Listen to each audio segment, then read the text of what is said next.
Hello everyone. तो welcome है आप सभी का आईएफएस के इस प्लेटफॉर्म के ऊपर। मैं हूँ रुचिता तोड़कर और आज हमारे साथ एक बेहतरीन एक बहुत सुंदर एस्पायरेंट जुड़ी है जिन्होंने क्वालिफाई किए हैं एक नहीं दो नहीं बल्कि तीन तीन एग्जाम। तो जानेंगे उन्हीं के बारे में कौन से एग्जाम्स उन्होंने क्वालिफाई की है और आज वो कौन से मुकाम के ऊपर है। ठीक है, तो चलो जानते हैं। Hello, Hello, ma'am. Hello. मैं I know your good name please? My name is Saina Simran. Saina Simran, wow what nice name. तो Thank आप बताओगे कि आपने कौन कौन से एग्जाम्स क्वालिफाई की है और आप अभी फिलहाल कहाँ पर हो? you. मैम मैंने एग्जाम IIT जैम उसमें मेरा 630 ऑल इंडिया रैंक था। फिर वाह, मैंने CUT PG क्लियर करा और गेट भी मेरा क्वालिफाइड हो गया। Great great. चलो, सो तीन तीन एग्जाम्स आपने क्वालिफाई किए हैं। सबसे पहले तो मेरी तरफ से और पूरे आईएफएस टीम की तरफ से आपको बहुत बड़ा कॉन्ग्रेचुलेशन। ओह आप थैंक यू फिलहाल मैम। कहाँ पर हो? अभी मैम मैं यूनिवर्सिटी ऑफ हैदराबाद से MSc परस्यू कर रही हूँ बायोकेमिस्ट्री में। मेरा DU DTU BHU SPPU इन सब जगह एडमिशन हो गया था। फिर मेरे को यहाँ पे आना था तो मैं यहीं पे आ गई। क्या बात है। तो बेसिकली आपका ड्रीम कॉलेज में, ड्रीम यूनिवर्सिटी में फिलहाल आप पढ़ रही हो। हाँ यस मैम। तो साइना, क्या आप हमें बताना चाहोगे कि आपका schooling, basically we will start with your schooling. आपका स्कूलिंग कहाँ से हुआ है, आप कहाँ से मेरा schooling ma'am air force school Hindan से हुआ। हो? मेरे ओके, पापा एयरफोर्स में थे। फिर नाइस। वहीं से फिर मेरा डिफेंस बैकग्राउंड हो गया। क्या बात है। फिर आपने कैसे सोचा, मतलब आप बायोटेक्नोलॉजी बैकग्राउंड से हो, correct? Ma'am biochemistry. Biochemistry, okay. So biochemistry से आप हो, तो आपने कैसे डिसाइड किया कि आपको बायोकेमिस्ट्री की तरफ जाना है, कि आपको इंटरेस्ट था पर्टिकुलरली सब्जेक्ट में? जब मैम आफ्टर 12th मेरे को इस सब्जेक्ट के बारे में पता भी नहीं था। ओके, तो DU का फॉर्म भरते भरते मेरे को ये भी दिखा कि बायोकेमिस्ट्री भी कुछ है। फिर मैंने तब उसके बारे में सर्च करा, फिर मेरे को अच्छा लगा। फिर DU में 5 6 कॉलेजेस है जो बायोकेमिस्ट्री ऑफर करती है। ओके। फिर मैं शिवाजी कॉलेज में वहां से मैंने BSc करी बायोकेमिस्ट्री में। फिर मेरे को बहुत इंटरेस्टिंग सब्जेक्ट लगा और इसके ह्यूमंगस एस्पेक्ट्स है फ्यूचर में। तो यस, फिर इसमें मैं परस्यू करना चाह रही थी। क्या बात है।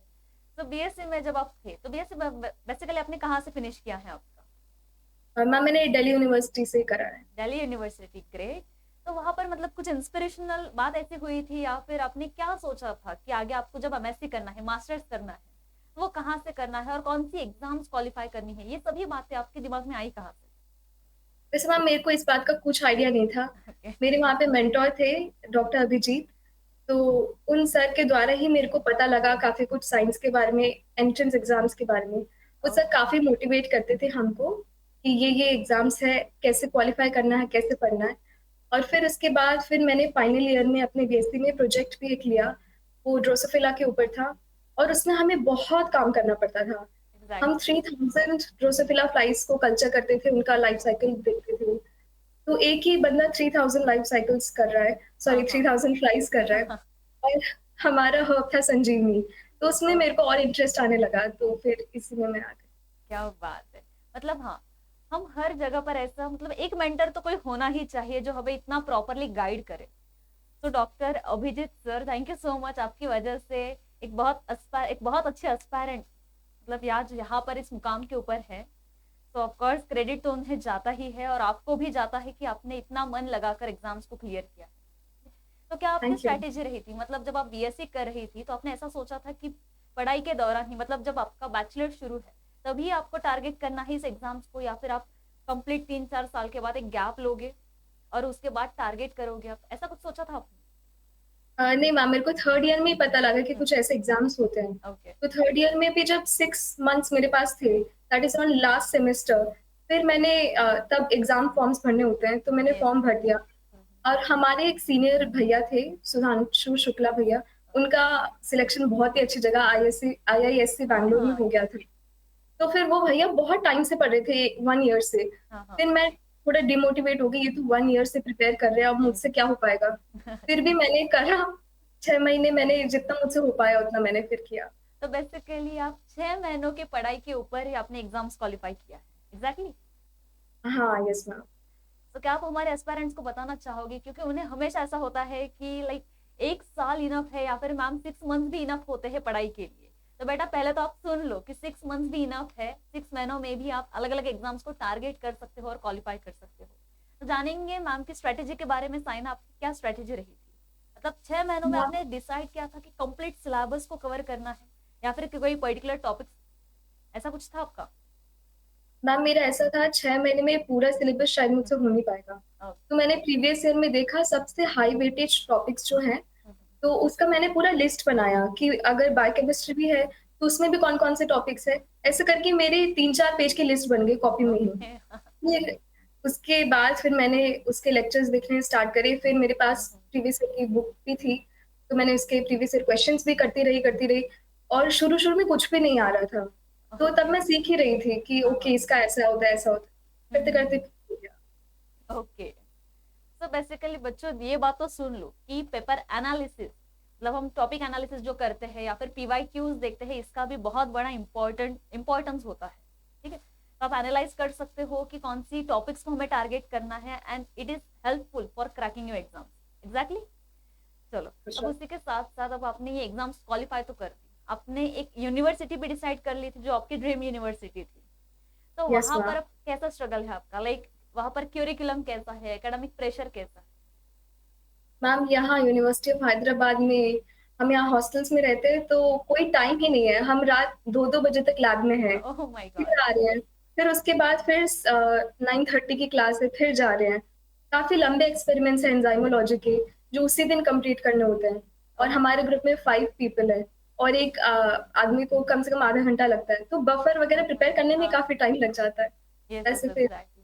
काफी हेक्टिक शेड्यूल लेकिन है। वहां पर आपके फिर प्रोफेसर्स वगैरह वो कैसे हैं, उनका उनका गाइडेंस प्लस आपको कैसा होता है? यहाँ पे मैम प्रोफेसर्स बहुत अच्छे हैं, बहुत अच्छे से गाइड करते हैं। और सबकी लैब से, यहाँ पे तो लैब देख के ही दिल खुश हो जाता है, ओके ऐसा भी होता है ऐसा भी होता है। So basically this is very exciting. Yes ma'am. Okay, और क्या अपॉर्चुनिटीज है, मतलब अगर वहां से आप क्वालिफाई होते हो, मतलब आपका एमएससी फिनिश हो जाता है, तो आगे क्या अपॉर्चुनिटीज है वहां अगर मैम यहाँ से एमएससी हम कर लेते हैं, तो जनरली जो बच्चे हैं वो टीचिंग लाइन में चले जाते हैं, पर? कि उनको उनको पसंद है टीचिंग लाइन में जाना। तो जिनको उतना अभी टीचिंग लाइन में पसंद नहीं है, तो वो आगे रिसर्च फील्ड में भी जा सकते हैं। तो हम यहीं से पीएचडी भी कर सकते हैं, ओके, एंट्रेंस क्लियर करके। Yes yes of course. और यस मैम, यहाँ से पीएचडी, अब यहीं से एमएससी करें, यहाँ से पीएचडी करने में भी थोड़ा ठीक रहता है। तो बेसिकली आपके क्या प्लान्स है फिर अभी आगे? इसके बाद मैम अभी मैंने सोचा है पीएचडी करने का। तो किसी किस एग्जाम को सब्जेक्ट आप में टारगेट अभी करना वो, चाहती हो? Yes ma'am. ओके, आप किसी एग्जाम को टारगेट करना चाहती हो, मतलब आप अभी I guess second second semester में हो, यस? Yes ma'am. तो सेकंड यस मैम। सेमेस्टर में हो तो आपसे अभी से आपके कुछ प्लान है कि मुझे पीएचडी एंट्रेंस एग्जाम्स को टारगेट करना है, मुझे उसका भी स्टडी करना है, ऐसा कुछ है आपका? हाँ यस मैम, मैंने सोचा है सीएसआर नेट देने का इस ओके। दिसंबर में।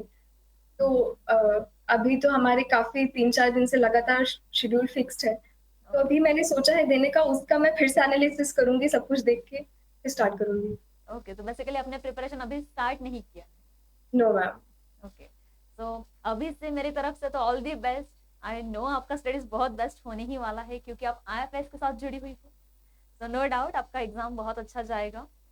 अब मुझे ये भी पूछना है कि जिस दिन आपका रिजल्ट आया था, जिस दिन आपने ये एग्जाम्स क्वालिफाई की, तो आप बहुत नर्वस तो रही होगी, मतलब जब प्रिपरेशन हुआ है, इतना 6 ही महीने आपने दिए थे, ठीक है, बहुत कम सिलेबस आपने कवर किया था, फिर एग्जाम दी, नर्वसनेस तो रहा होगा, लेकिन आफ्टर दैट जब आपका रिजल्ट आया, तब क्या खुशी थी उस दिन, क्या माहौल था घर पे? उस दिन मैम मैं इतना स्ट्रेस नहीं ले रही थी। मेरे को लग रहा था ठीक है, अब जो होगा होगा। ओके। इतना कम पढ़ा है, उसमें भी हमें प्रोजेक्ट में जाना पड़ रहा था, ज्यादा मुझसे प्रिपेयर हुआ नहीं था। हम्म। लेकिन फिर मेरे दोस्त लोग बहुत आपस में डिस्कस कर रहे थे किसके कितने मार्क्स है, कितना क्या है। पहले मार्क्स आ जाते हैं, फिर रैंक आता है। Yes yes. तो मैंने बोला था अभी मैं मार्क्स नहीं बताऊंगी, एक बार रैंक आ जाए तो। ओके। उसके उसके बाद फिर जब मेरा रैंक आया क्या, तो सबसे पहले मैंने उन्हीं को बताया। तो फिर वो बहुत खुश हो गए। उसके बाद फिर मैं खुश हो गई, ओके ठीक है, थोड़ी अच्छी बात है, मेरे फ्रेंड्स लोग। फिर उसके बाद मैंने पापा को बताया, तो फिर सब बहुत खुश हो गए फिर। ओके ओके, आगे आपकी क्या इच्छा है, मतलब आप भी रिसर्च फील्ड में जाना चाहती हो या फिर टीचिंग फील्ड मैम मेरे को दोनों ही बहुत पसंद है, में? टीचिंग फील्ड कुछ ज्यादा ही पसंद है। ओके तो मैं प्रेफर करूंगी टीचिंग फील्ड में आना। ओके ओके ओके, तो वेलकम। मैं उसके लिए भी आपको अभी से वेलकम कर रही हूँ कि आप भी आओ, हमारे साथ जुड़ जाओ यहाँ पर। We need the best faculty like you. और उसी के साथ साथ आप क्या इंस्पायर करना चाहती हो आप हमारी एस्पायरेंट्स को? आपकी तरफ से कुछ गाइडेंस देना चाहती हो आप? मैम मेरी गाइडेंस बस यही है कि बस प्रीवियस ईयर एनालाइज करो क्या क्या टॉपिक्स है। कभी फुल सिलेबस अगर टाइम नहीं बचा है तो नर्वस नहीं होना है। जितना हो पा रहा है उस टाइम पे उतना हाई एंड टॉपिक्स कर लो, हाई स्कोरिंग टॉपिक्स। फिर एग्जाम दे दो, उसके बाद भी नर्वस नहीं होना है। जितना अब मार्क्स तो बढ़ नहीं जाएंगे उसके बाद, तो जैसा है फिर करने से हो जाएगा। एस्पायरेंट सुन रहे हो, हम हमेशा इनके लिए स्ट्रेटेजी सेशन लेकर आते हैं। इनको ऐसा लगता है कि क्या बार बार वही वही बातें होती है, तो बेटा एक्सपीरियंस वाले बच्चों से सुन लो फिर, ठीक है?